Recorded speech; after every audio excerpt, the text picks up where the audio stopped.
I made a new friend a while back. It was at an underground joint for stoners. Jake Salmon. Great guy. Of course, I've been watching him for days now, studying his movements and his patterns. I was looking into a potential organized crime syndicate. The organization had no name. They ran a ghost operation trafficking drugs, and they were up against all organized crime families in Mexico City. One by one, they usurped the distribution channels of smaller crime families, and they gained enough power to begin to compete with the bigger families. They say there's honor even among thieves. The ghost syndicate was stealing everyone's customers, and the cartels are getting riled up, pointing fingers at each other. The Garcia family thought it was the Diaz family trying to be smart. The Gomez and Riaz families were partnering up to bring down the Garcias. The streets overflowed with gang wars. None of that was my business anyway. I was paid to look into the ghost syndicate. I'm a private detective, Ivan Chavez, the very best. So back to Jake Salmon. How did I meet him? From time to time, a soldier of the crime family would quit their job and desert the family. They're called renegades. Oftentimes, they wound up dead. Some didn't. They simply became ghosts. I knew for a fact that the Ghost Syndicate, which I took the liberty of naming Sprite, would target these ghost members for the running of their operations. If I was going to find out any information concerning Sprite, then I needed to investigate renegades who become ghosts. My investigation went on for several months. I had to dig into the operations and history of the crime families in Mexico City. I had some intel from friends and contacts within the families that made the work a tad easier. In any case, a month ago, my friend Deborah told me about Jake. Deborah was a daughter of a maid in the Diaz family home. She had nothing to do with the family. In fact, she now ran a small bar I frequent a lot. I enjoyed talking to Deborah. We've even had a bit of rough in-and-out romance. But that's another story. Deborah told me she'd seen Jake more than once with the Diaz gang in the past, and the last time she saw him was when he came into her bar. He'd recognized her immediately and made her swear she wouldn't tell a soul that she'd seen him. Deborah was smart enough to know what that meant, so I began to look into Jake, and it turned out he was a renegade, and he was really good at being a ghost.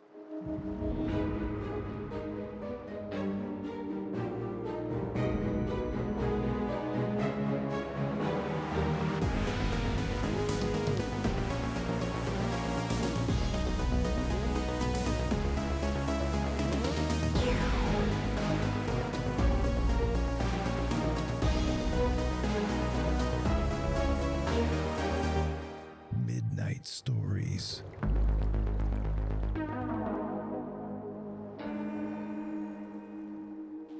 The joint was a very secret place. The underground of underground, if that's a thing. Jake was not the only renegade there. I discovered the place after nearly a month of watching Jake closely. As I said, he was really good at being a ghost. I easily infiltrated the group. I even made a couple of friends. But I stayed closer to Jake. He became fond of me. I made up a story about being a mobster for a great family in Cuba, and now I had to desert the family for personal reasons. They ate up my story like candy, and in no time, Jake was already telling me what I needed to know. He told me that he abandoned the Diaz family because he stole from his capo, who found out and wanted him dead. It had been very hard being a ghost. He had been living a miserable life until Sprite found him. He didn't tell me the real name of the syndicate yet, but he told me they could help me. Our boss, a very smart woman, had some great plans for the city. But first, the purge, Jake said. He was going to say more when a noise surged from the corner of the hangout. 3 men were arguing. At first, nobody paid attention to him. They just assumed it was the usual case of men high on dope having an unintelligible fight. Then one man yelled, "He's a rat. He'll rat us all out." "Who you calling a rat? For all we know, you could be the rat," the other man said. Then the third man, who was remarkably big and burly, punched the second man, the one labeled a rat, in the stomach. He fell to his knees, stood up momentarily, and revealed a tight hand, which now held a pistol, aimed towards the burly man's head. Fury burning in his eyes, he shot without hesitation. The entire joint descended into chaos as more men brought out guns, and what seemed like instant war began. I had never been more confused in my life, but I was a survivor. I was wired that way. I didn't need to think about it. My body simply moves into survival mode in the face of danger. So I dodged whirring bullets by using dead bodies as a cover. One minute Jake was doing the same, and the next minute he was a dead man himself. and I used his body as cover. Believe me, I had no choice. I escaped the place along with some other innocent bystanders. I ran like a bull to my car and took off. Someone shot at the car as I reached it. I really thought a bullet ripped through me. I thought I was gonna die. As I drove, I hurriedly checked myself for bullet holes. Surprisingly, I was completely untouched. Talk about divine intervention. It was 2 a.m. when I got home. I collapsed deep into my living room sofa. I was exhausted beyond words. And the high I had previously was killed. I lived on the ground floor of an old apartment. The room was gloomy. I didn't bother turning on any lights. The iconic red and bluish neon lights of the city's nightlife poured into my living room through the arched window. The creatures of the night began their time. I could hear feral cats and the frantic skittering of rats, the grunts and snarls of dogs and scavenging humans around the garbage dumpsters, and something else. It occurred to me that I wasn't alone in the room. At that thought, I instinctively brought out my gun and pointed it toward the accent chair to my left. Indeed, there was a figure quietly watching from the chair. The person switched on the lamp on the stool beside the chair, lighting up the room. It was Grace. "How the fuck?" I said before she cut me off. "You're not dead," she said. "No," I said matter-of-factly, keeping my gun. "I heard about the shooting," she said. "It was pretty messy. My guy's dead. You'll get another guy. Typical Grace. So cold, it's so sexy." I took a good look at her. She wasn't wearing her glasses, which meant she was in a very serious mood. I loved it when she was serious. Her gray eyes had this dullness, and she gave me a condescending look. Her eyes were smaller when she didn't wear her glasses. She looked more attractive, and she was in my living room this late into the night. Fantasies teased my brain. After all, you should never be engaged in such entanglements with a client. But I'm not one to follow ethics like that. I'm nearly a man of none. I flow like the wind. "Why are you in my house this late? Whatever you wanted to talk about. It couldn't wait till morning?" Feigning seriousness to distract myself from my wild thoughts. "Tell me what you got," Grace said. "I asked you a question. Tell me what you got," she repeated. I crossed my legs because I was already developing a little hard-on. I almost got an access card straight into Sprite. "You're still calling them Sprite? Do you have a better name for them?" "No, I have their actual name. They call themselves Maverick." "Lame. Please continue, Ivan." "Their leader's a woman, and she had great plans for the city, but first there will be a purge." That's what my guy said. I was about to learn more when that situation blew up. The chameleon is a woman? Incredible. "I know. All that power is controlled by a woman," I chuckled. "I sure would love to meet such a woman. Now that is a woman deserving of respect." "Focus, Ivan. Purge? Any idea what that means?" "I don't know. A sort of cleansing? I mean, they're taking power from every crime family. Perhaps they want to rid the city of all the crime families and then own a monopoly. This chameleon woman wants to be the drug lord." Grace sighed. "That makes total sense." I smirked arrogantly. I'm certain she finds me attractive, even just on brains and wits alone. Not to brag, but I'm quite easy on the eyes, too. "Ivan, you need to remain low-key for now," she said suddenly. "Why?" "The chameleon is on to you. We received a note." Grace was a police officer. She and I had worked together before. She claimed to have gotten my contact from a former client of mine. "A note?" "It was from the chameleon herself. It was a long-ass message, but it ended with her saying she'll take care of my best chance of getting her." As Grace talked, I could sense the concern in her tone. "Okay, so what does that have to do with me?" I asked. She said nothing. She kept on staring at me. Then it dawned on me. "Oh," she nodded. Me. I'm your best chance." "You think I'm your best chance at getting to the chameleon?" "You are my best chance, Ivan. In a few months, you've gotten more information than the police could get in a whole year. And your information has gotten us closer to Maverick than ever. I can't lose you, Ivan." "I'm flattered." I was distracted momentarily. Her sweet words danced in my head. Then I came back to my senses as a question popped up. Wait, how could she have known about me? This was getting out of hand. I didn't usually get this much attention. Now the capo de cap of a crime organization has marked me. What if they find out where I live? What if they already know where I live? As if Grace read my mind, she said, "Maybe you should consider leaving town for a bit." My heart skipped. I don't usually get scared in situations like this. But something tells me that the chameleon is someone I should be very afraid of. She was intelligent, based on how smoothly she'd been running her operations. She was a snake, a very cunning snake, a very dangerous person. An excited shiver gripped me. Yes, I was terrified for my life, but at the same time, I was getting a remarkable kick from all this. I stood up and went to a cabinet close to the kitchen. I retrieved a pill bottle. They were for anxiety. I took a handful and swallowed them without water. I rested my back against the wall by the cabinet. "What are you gonna do?" I asked Grace. She stood up and walked towards me. "I will continue the investigation," she said. "I think you've helped me enough." "Your life is in danger too," I said. "I'm a cop. My life is and will always be in danger." She looked at me for a moment. I couldn't read her expression at all. "Good night, Ivan. Take care of yourself," she said as she left. I returned the pill bottle to the cabinet. Then I noticed a carving on the cabinet frame. It was an arrow symbol. My heart skipped. The marking was definitely not there before. Someone had broken into my home. That much was clear just from the symbol. The arrow was pointing in the direction of... I turned to follow the direction. It was my fridge. I went to the fridge and opened it. There was a small device sitting beside my cold cuts. I took the device and closed the fridge. It was a digital voice recorder. I pressed play.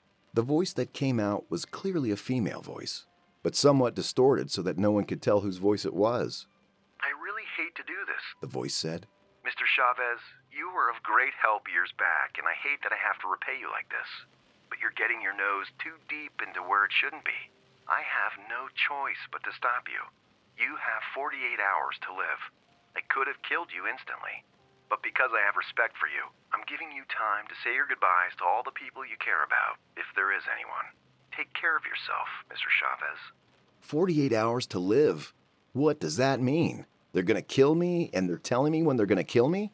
What the fuck? I went back to take a seat on the sofa. I sighed. Then I put my hands together and rested my head on them, thinking. I was trying to assess the situation. So the chameleon was someone who knew me. She was probably an old client. How else could she have known me or where I lived? I often brought very important clients to my home.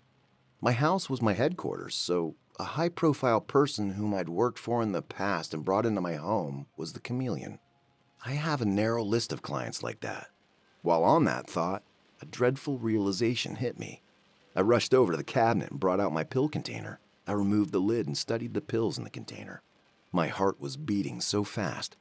I got my phone out of my pocket. "Where are you?" I said impatiently as I looked for a contact. I found it and put a call through. Come on, I muttered. I was sweating profusely already. "Damn it, Pam, pick up!" She finally picked up. She sounded very irritated. I'd forgotten it was still late in the night. "What the fuck, Ivan?" Pam said. I'm so sorry for calling you this late. I swear, I wouldn't have called if it wasn't terribly important," I quickly said. "What is it?" Still very pissed. I have a big favor to ask of you. It's a matter of life and death. Any chance you could come to the lab right now?" Are you insane? Are you drunk?" You know I don't drink. "I very much doubt that." "Please, Pam," I almost yelled, then I calmed myself. "Pam, I think I've been poisoned. I'm not sure, but I need you to help me find out. I have limited time. I can't wait, please." Pam didn't respond for what seemed like 10 whole seconds. Then she said, "Meet you in the lab in 10 minutes. and hung up the phone. I picked up the pill container again. I brought it close to my nose to sniff it. It did smell a bit different. Something had been added that shouldn't be there. The chameleon said I had 48 hours to live, and she'd been around my cabinet. She most likely knew about my pills, knew I always took them every day, never missed them. She knows me well. There was a good chance she already poisoned the pills. I grabbed my car keys and went out. It took less than 10 minutes to reach Pam's laboratory. She was a chemist. When I got there, she was just opening her office. "Ivan, I swear this better be as important as you say," she said as she dropped her bag on a desk in the reception area and went behind it. She had great dark circles under her eyes, meaning she had a very uncomfortable night, probably had a very stressful day. And I was making things worse by bringing her here. I approached her and presented my pill container to the desk. "I'm really sorry, Pam. I want to know if the pills have been in any way contaminated.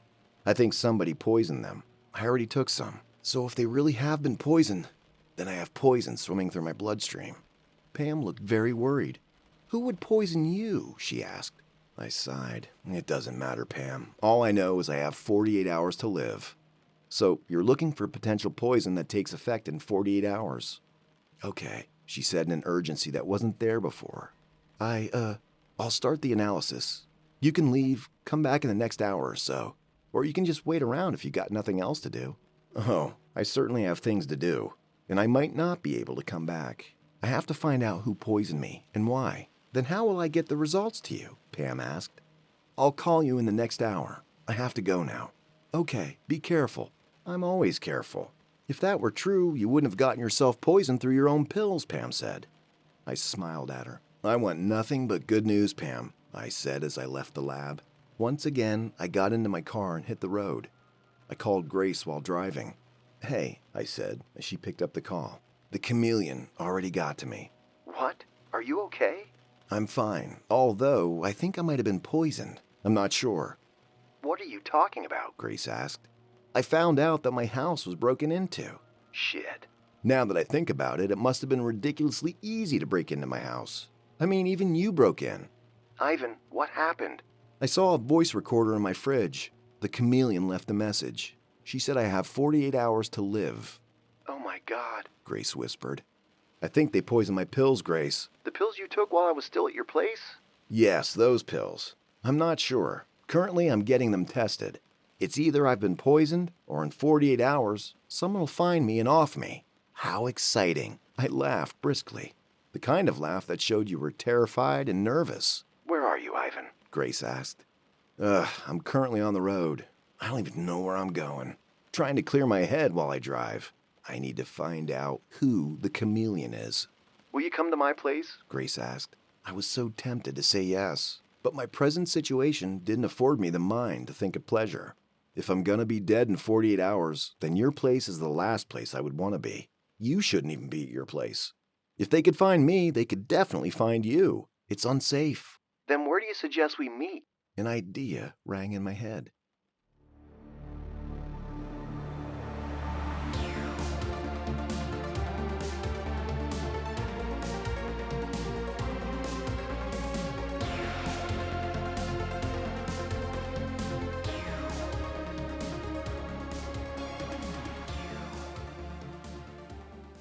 In less than 30 minutes, Grace and I met at the underground joint for stoners where I'd met Jake. "How could you possibly think meeting here is a good idea?" Grace asked. "You're here, so to an extent, you must be thinking the same thing I'm thinking. There was a breakout here, a gang fight, so naturally this place will be ruled out as a dead zone. Hence, the last place anyone would think to look for someone." "There you go," I said with a proud smile. "That's just speculation," she said. "In our line of work, we thrive on speculation. Did you guys ever find out what really happened here?" Apparently other families found out about this spot and hid here. Families who are desperate to bring Maverick down planted men here. "I guess one of the spies must have made a mistake in his talk and blown his cover," Grace explained. "Oh." There was a moment of silence. I looked at Grace. She had her glasses, which meant that she was here partly as a cop, but more importantly as a friend who cared about me. And at that moment, she was waiting for me to say something, shed more light onto the situation on the ground. So I began to talk. "As it stands, I think I've worked for the chameleon before. She has to be a former client. I played the recording for her to listen to." "Wow," she said when it finished playing. "I have a small list of my top profile clients. There's 4 of them, women, but neither of them fit into the profile of the chameleon. I've looked at it from every angle." We talked about the 4 clients. Grace made some calls and had some people begin to look into the 4. But I knew they couldn't get anything from them. As a detective, I knew it when I found what I was looking for. You can call it a sixth sense, but I just knew neither of the 4 mattered. Besides, in my mind, I've evaluated every possible scenario in which either of the 4 is the chameleon. Neither of them qualified. "Are you sure there's no one else?" Grace asked. "Someone like the chameleon, I don't think she would want to draw much attention to herself. What if she pretended to be an average woman when she engaged you? Besides, whatever case you helped her crack has to be something very interesting." Grace was making a lot of sense.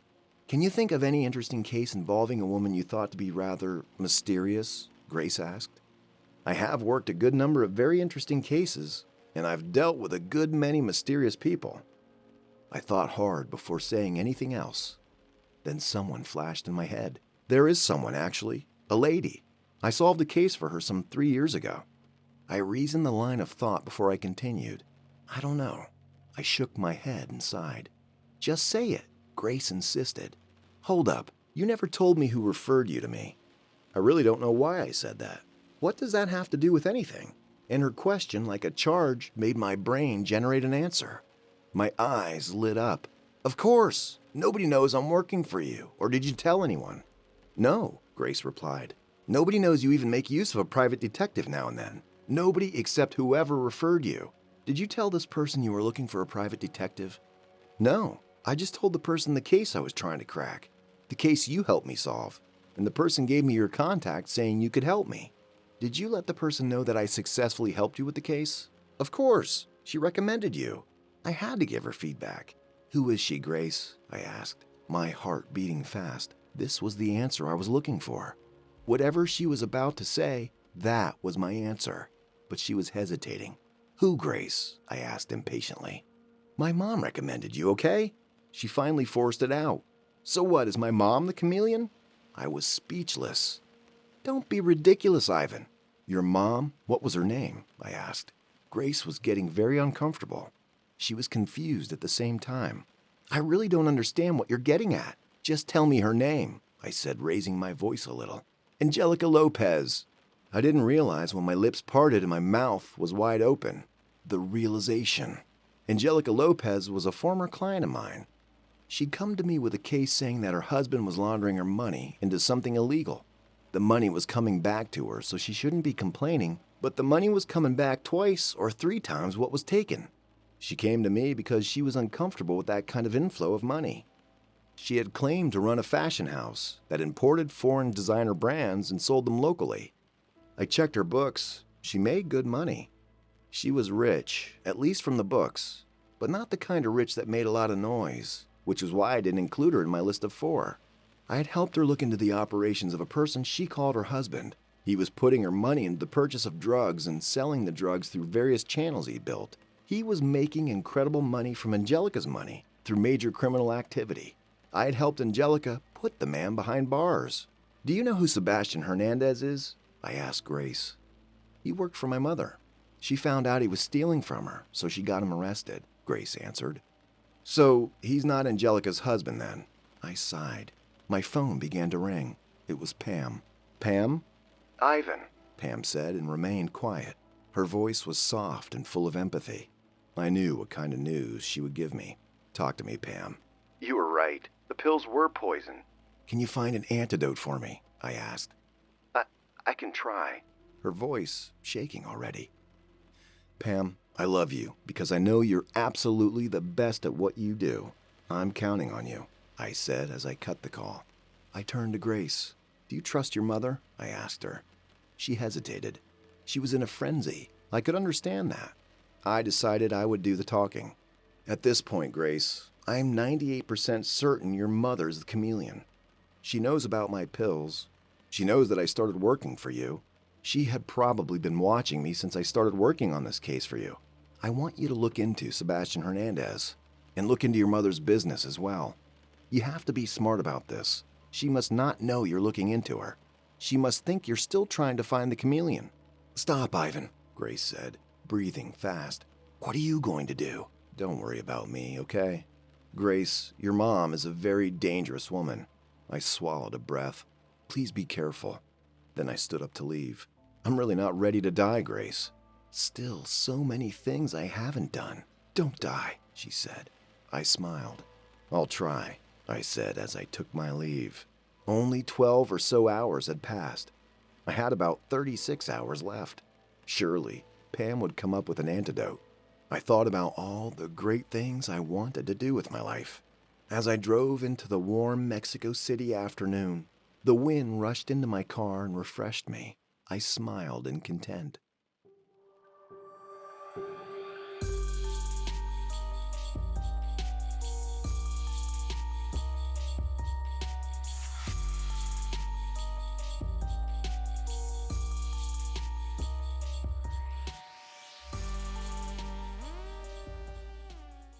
I drove to Pam's laboratory.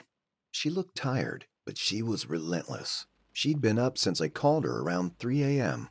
It was now 4 p.m.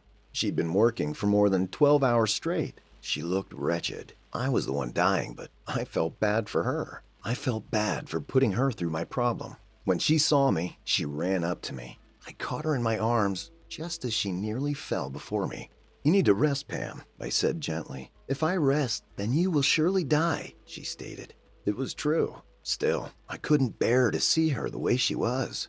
"Don't worry about me. This won't be my first time working around the clock. I'm close to an antidote. At least I think I am." She sounded like these mad scientists at the brim of an exciting discovery. I allowed her to take a sample of my blood. I was starting to feel a little headache, and my sight felt blurred every now and then. But poison was beginning to take hold inside me. I could almost sense my own death waiting for me. "Did you find the person trying to kill you?" Pam asked. "Sort of. It's complicated." Pam said nothing more. She went back into the lab, or whatever she called it, and continued working. I yelled after her, asking if she needed help. She told me to sit tight, so I did. I took a seat on one of the fancy couches in the waiting area. I thought about Angelica Lopez. Late 40s, looked early 30s. Sweet brunette with brown eyes. I'd always thought there was something about that woman. Something delightfully strange.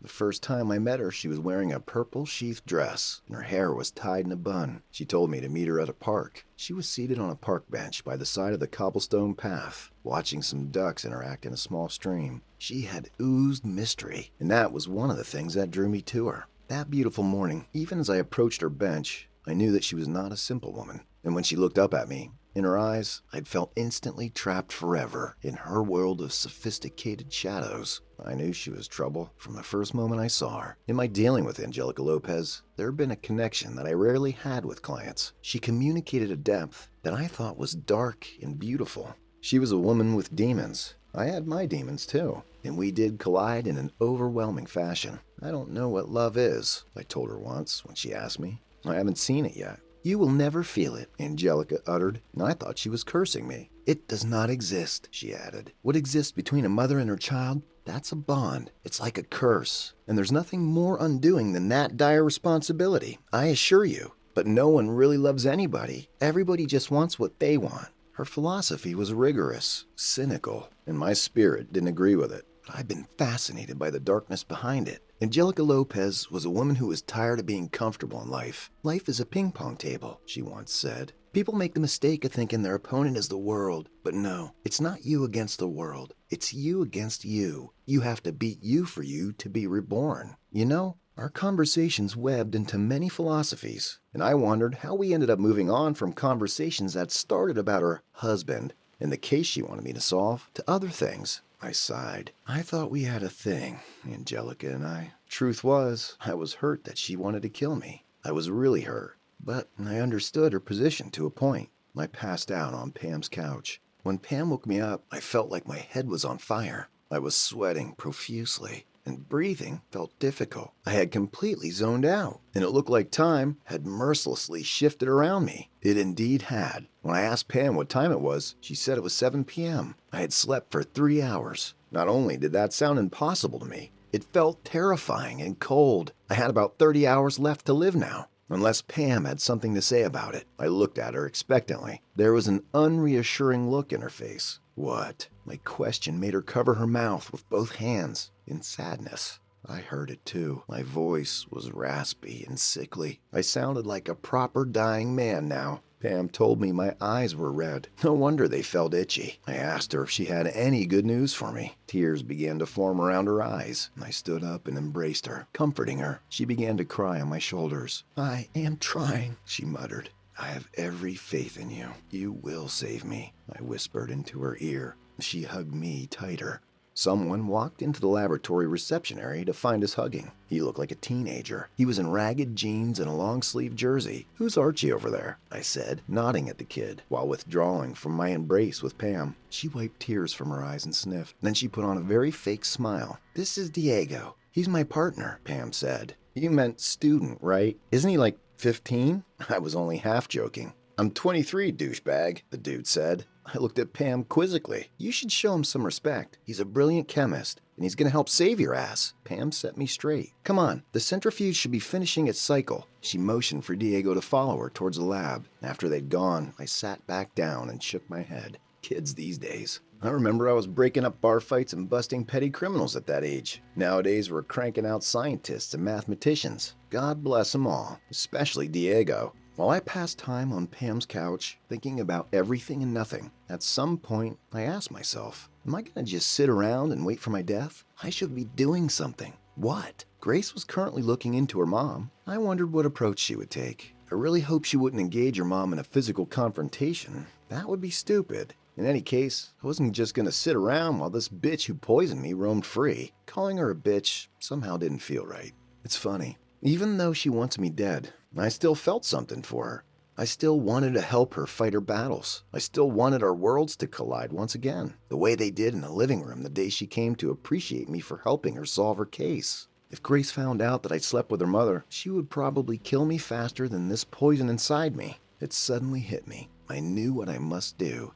I would cause her business damage. I would wreak havoc, great havoc, so that even when I die, they would never forget me. I would show Angelica that I wasn't a man she could just put down like some dog. I would break her spirit, the same way she broke mine.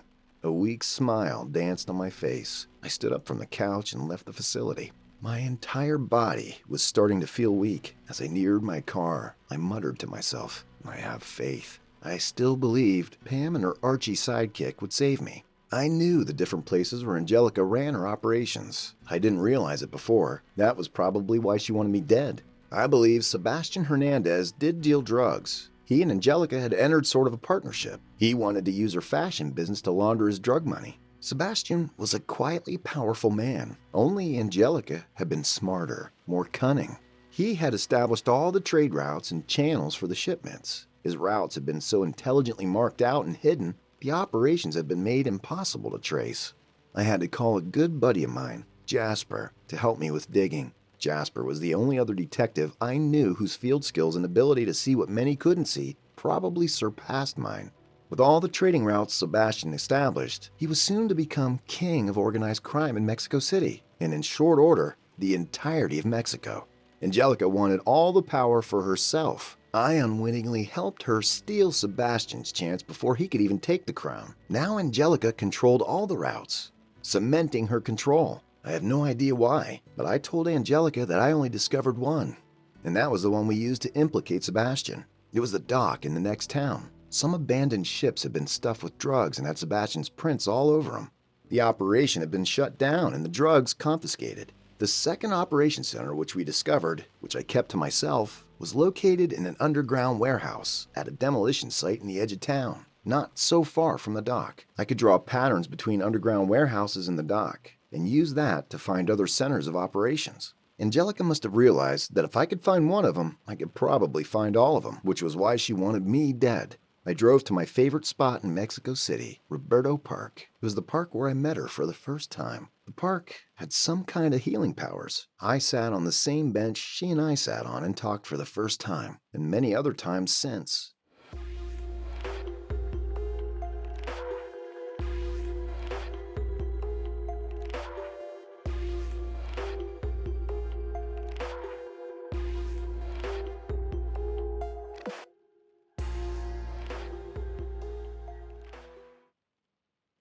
Back in those days, watching the ducks, feeling the warmth of the sun stroking my face and the cool breeze seeping into my skin, I slowly faded from my pain. I closed my eyes and steadied my breath. I felt a presence behind me. I opened my eyes. She was there. "You don't look so well, Ivan," she said to me.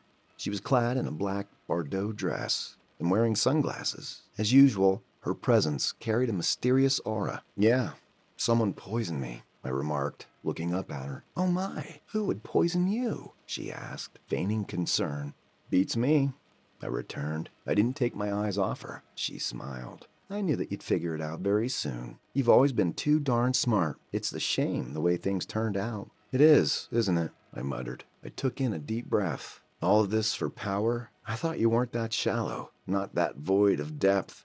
She chuckled. "You're a good detective, Ivan, but there's so much you don't understand." Help me understand, I begged. A little too late for that, don't you think? Does your daughter know that you're the evil she's chasing? Why should we drag her into this? In fact, the need to protect her from all this is why I had to remove you from the equation, she explained. I'm really sorry, Ivan. Do you really think I can't bring you down within 48 hours? What were you thinking, giving me 48 hours to live when you could have just killed me instantly? Oh no, I would never kill you instantly. I know that you have someone working on an antidote for you. I hope she does find an antidote. To be honest, I really don't want you dead. And she did look like she meant that, this woman. And yes, I would love you to try to bring me down. That would be fun to watch. I recognized that speech pattern. That was power talking. She was subtle in her words and gentle, yet so deadly. She was really a very dangerous woman. In that moment, I felt a little heat in my stomach. It was fear. Fear that Angelica had all the right cards in her hands, and she had the trump card too. And I was completely powerless against her. My phone rang briefly. I checked. A message had entered. I looked at her. Don't do anything to Pam, I managed to say. Ivan, Angelica said, looking disappointed. You must really think evil of me. I won't hurt an innocent woman or some teenager. She smiled and stood up to leave. He's 23, I said under my breath. After she left, I took a deep breath. It felt like I'd been holding my breath the entire time. Angelica seemed to know my every move. If I were going to get her, I had to use my own trump card. I called Jasper. Jasper and I served in special forces in the Army. We've been involved in several covert operations to take down terrorists and drug lords. At the dawn of the last drug war 7 years ago, a small force was created to bring down the most dangerous drug lord alive at the time. Jasper had been part of the force who'd been made up called the God's Eye. The soldiers who made the force had been given the codename Souls. They received extra training in an off-the-books facility. They were ruthless, calculating, precise, intelligent, artful. They were dangerous men and could bring down entire organizations overnight, which was exactly what they did to said drug lord and his organization. The God's Eye were assigned other assassination missions after. When Jasper retired 2 years after me, he was different. He wasn't the same man. He was made of iron, but somehow vacant, lost. In the records, Jasper Ramirez didn't exist. He was a ghost. While I had gone ahead to begin a private sector enterprise as a detective, Jasper retreated to a classified location to live the rest of his life away from civilization and people. I had my ways of reaching Jasper when I wanted to. He made sure of that. I had to call him to help me with Angelica's case. It was great seeing him again. He always looked grim, though. I thought maybe one day he'd tell me the things that happened while he was a soul, just to help release some of that built-up stuff, but he never did. I knew it must have been tough. We served in special ops together. He knew the things I saw and what we went through together, but he never did open up about it. Presently, I wanted to destroy Angelica, but it was apparent now that she had her eyes on me. There were people watching me for her. If not, how else would she know about Pam? So I couldn't hit her yet. She would see me coming from miles away, but she'd never see Jasper coming. I brought out my phone and called him. Hey, I said after he picked my call. Just like we talked about. And I cut the call.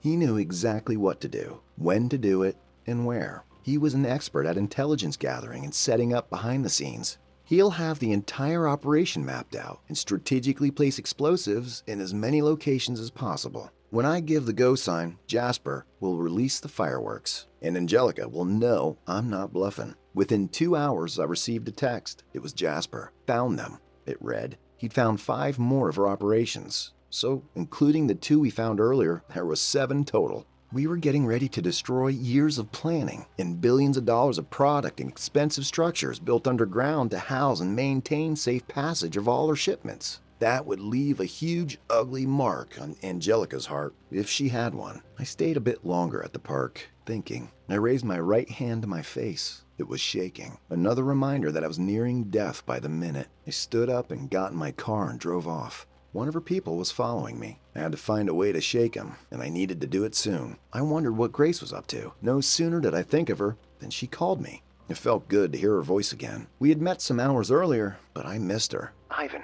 Her gentle voice calmed me. I'm not dead yet, if that's what you want to know, I said. I heard her sigh in relief. I started connecting some dots. You were right, Ivan. My mother's not who I thought she was. Grace had been in denial concerning the possibilities of her mom being the chameleon. She'd spent the past hours trying to prove me wrong. I've been digging up some dirty secrets about her. What other dirty secrets? I heard her hesitate before talking. She's in league with some politicians. She helps them get elected, and in turn they help her out, protecting her and working with her. She's involved in some evil deeds, influencing governmental policies from the shadows. Ivan, she's way more powerful than we thought. And she paused for a long while. What? I said as I turned a corner. I kept checking my rearview mirror. Grace. I think she had something to do with the death of my father. That figures. What did you find out? Just a feeling. I don't know. I've always thought his death was really mysterious. Mom never talked about it. Maybe she's not that evil, I said. She lied to me all these years. I don't trust her anymore. There were minutes of silence between us. How are you feeling, Ivan? Like a dying man, I answered. Grace sighed. Don't worry about me, Grace. I'll live. I promise. I have people working on an antidote for me. I'll be fine. Another moment of silence.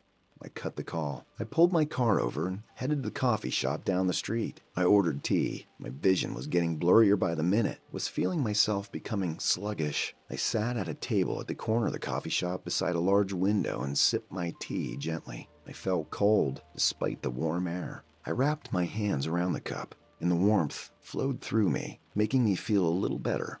I looked out through the window and studied the outside. I decided to walk outside and take a look around. Down towards the alleyway, I thought I saw someone watching me, but he disappeared around the corner. I followed him down the alley, but lost him. As I was walking back, a man approached me. As he brushed past me, I recognized him as the man I just lost. I was weakening, but I turned back and grabbed him with as much strength as I could muster. I landed 2 punches in his stomach, and that was enough to shake him up. I snatched a pistol from his pocket and rested it on his cheek. The whole action made me dizzy and weary, but I held it in. I couldn't let this guy notice any weakness. How many of you are there watching me? I asked the man. What are you talking about? He asked, pretending to be innocent and scared. I pointed the gun in his direction and shot past his left shoulder into the dumpster near the back of the empty restaurant. The man yelled in real terror this time. It's just me, I swear. Doesn't even matter. I have a message for the chameleon. Tell her that I know where all of her stations are, all her centers of operation, and I've got bombs planted all around. She has 1 hour to provide an antidote for me, or else I'll bring down her entire operation in one snap of my fingers. I freed the guy and walked away, breathing hard and with pain.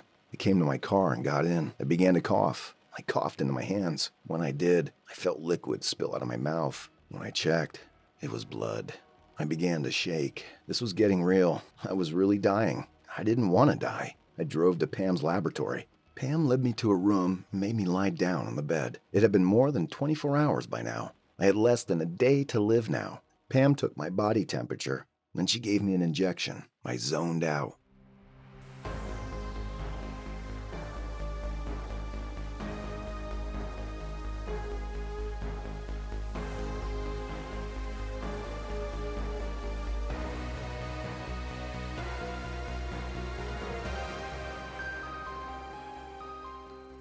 My ringing phone woke me up. It was an unknown number. I knew it was Angelica. You're bluffing, she said immediately. You think so? I rasped. Speaking was difficult.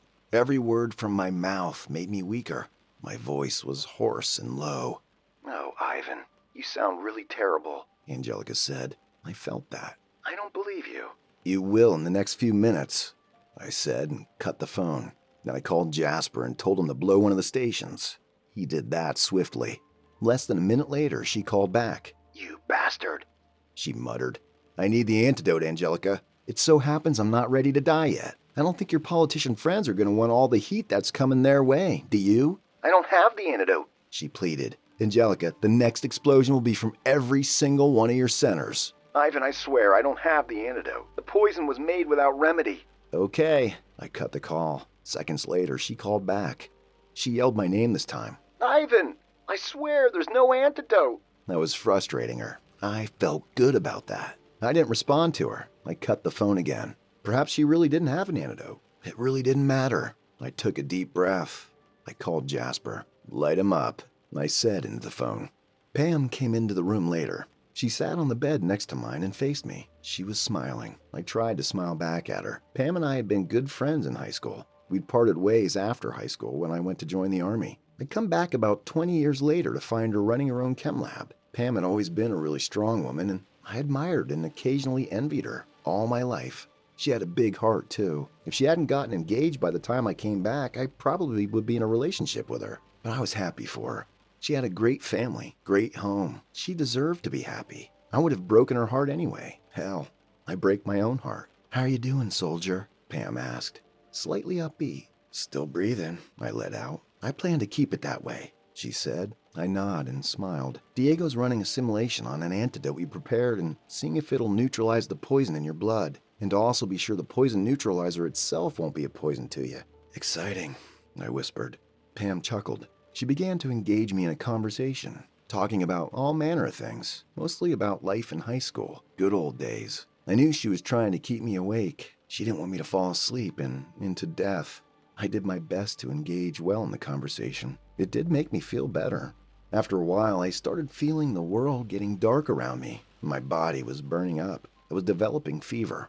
I asked Pam what she'd learned about the poison. The poison's a very special poison that basically had a program written into it. Whoever engineered it is a very clever and evil person. The poison's meant to make your body shut down completely in about 24 hours. The remaining 24 hours will be spent in excruciating pain. You'll be blacking out and coming back to life like a fluctuating lamp. You'll have nightmares. Your entire body will feel like it's on fire. And eventually you die in that suffering. I was shocked when Pam explained it like that. Dread gripped me. "But you won't die, Ivan. I'll save you." She looked more confident now than earlier when I'd seen her.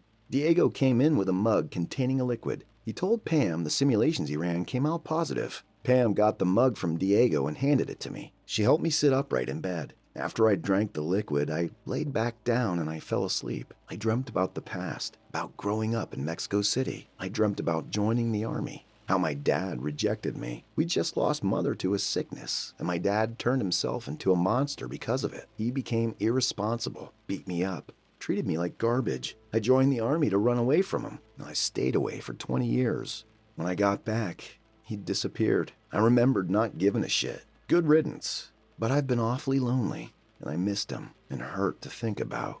When I woke up, Grace was by my side. I could see her very clearly. My sight had been restored, and I felt much better. Grace looked like she'd been crying, waiting for me to open my eyes. "It worked," she whispered. Then she threw herself at me, hugged me on the bed. "Pam did it. She saved me. She and that Archie kid. I wasn't gonna die." The realization, it was like being born again. Grace told me how she found very incriminating evidence against her mom, and that she'd fled the city. Grace told me that I really did ruin her. That put a smile on my face.